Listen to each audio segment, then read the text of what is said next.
जैसे त्रिदेव है ना, ब्रह्मा विष्णु महेश, त्रिदेव ब्रह्मा विष्णु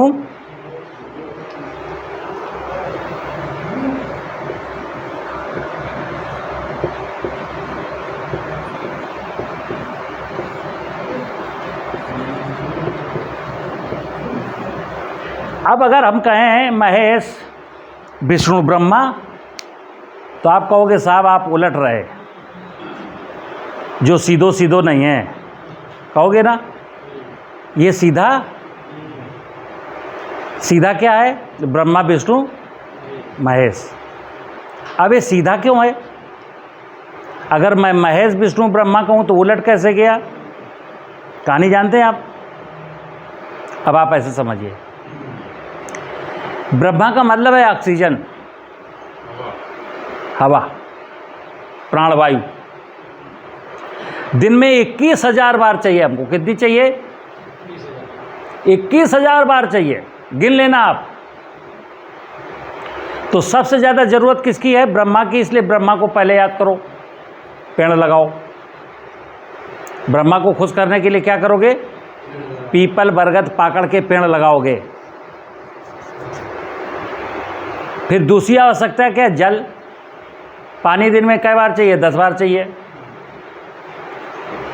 विष्णु भगवान पानी बचाओ, बारिश ज़्यादा कराओ, जलाशय बनाओ।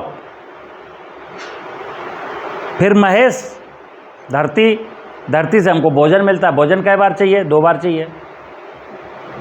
तो ये सीक्वेंस है मित्र, ब्रह्मा विष्णु महेश। पहले मेरे जीवन में, सबसे पहले जीवन में मुझे प्राणवायु चाहिए, इसलिए ब्रह्मा बार बार याद आएगा, फिर विष्णु याद आएगा, फिर तब जाके कहीं महेश याद आ जाएगा। क्योंकि ऑक्सीजन 2 मिनट ना लगेगी, नहीं मिलेगी तो मेरा राम नाम सत्य हो जाएगा। पानी 2 दिन नहीं मिलेगा तो मैं मर जाऊंगा, और भोजन 1 महीना भी नहीं मिलेगा तो भी मैं जिंदा रह सकता हूँ। शरीर कमज़ोर हो जाएगा, वजन घट जाएगा, लेकिन मैं मरूंगा। हाँ, फिर 2-3 महीना ज़्यादा नहीं मिलेगा तो वहाँ भी मरना है। तो ये सीक्वेंस है। अब आप देखिएगा, ये आदमी जो ये सीक्वेंस सही समझता है, तो फिर 3 देवियाँ हैं।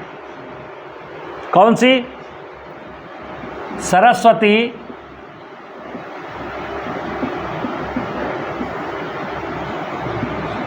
पार्वती,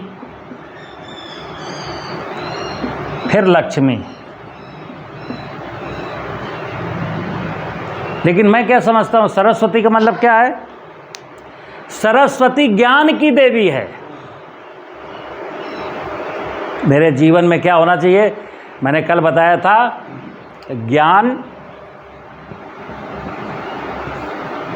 कर्म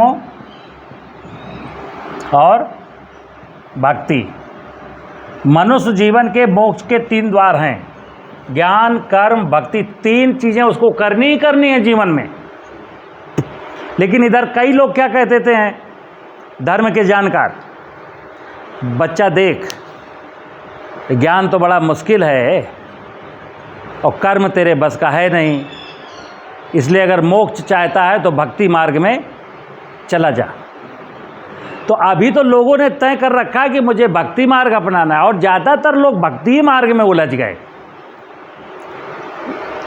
ना ज्ञान को जाना, ना कर्म को जाना, सीधे राम नाम की माला जपने लगे।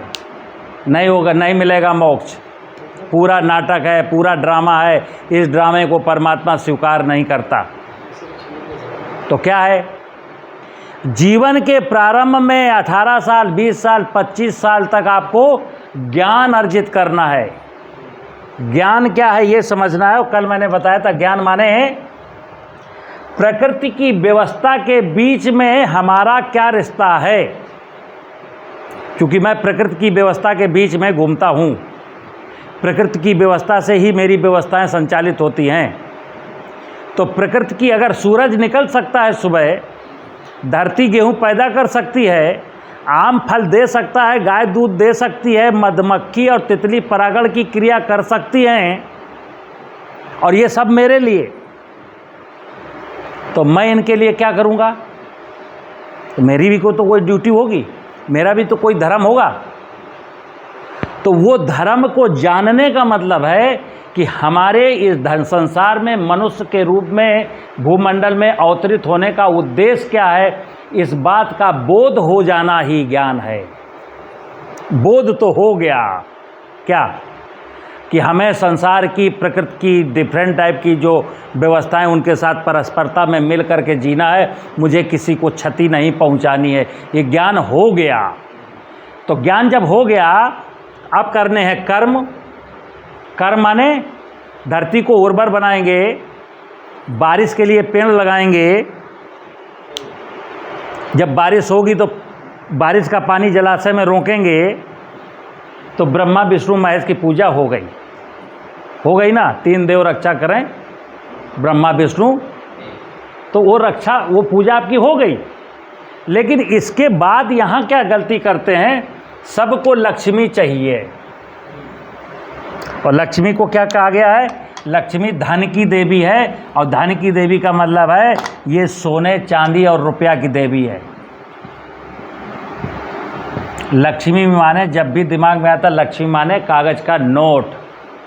जबकि आप वेद पढ़िए, शास्त्रों को ठीक से पढ़िए, तो लक्ष्मी सुख,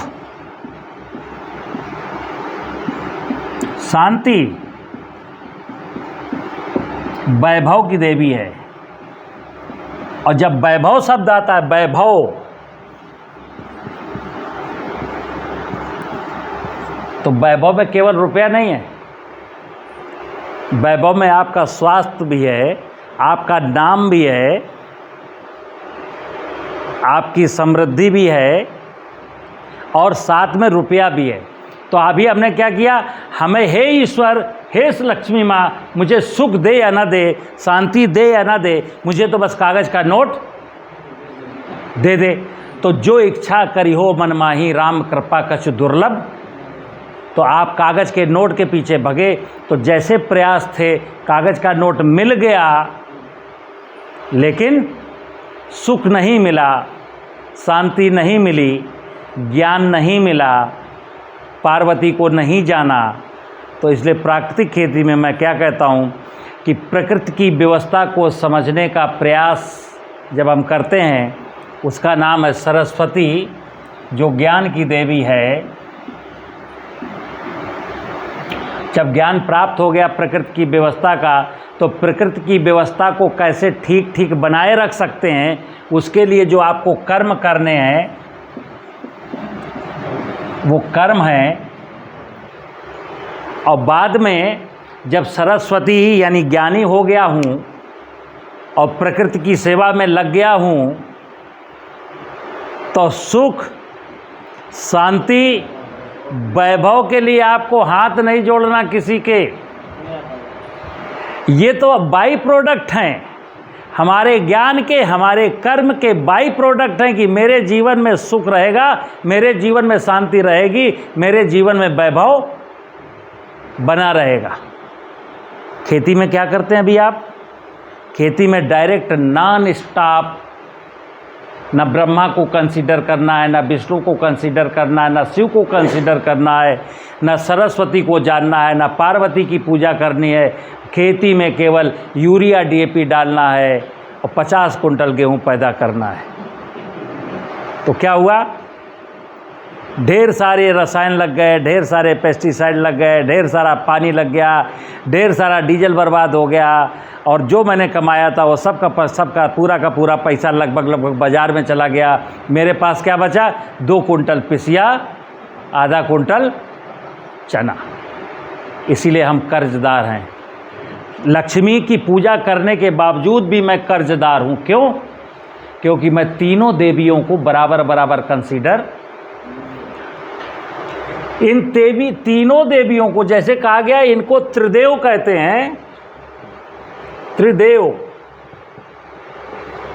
इन तीनों देवियों को क्या कहते हैं, गायत्री,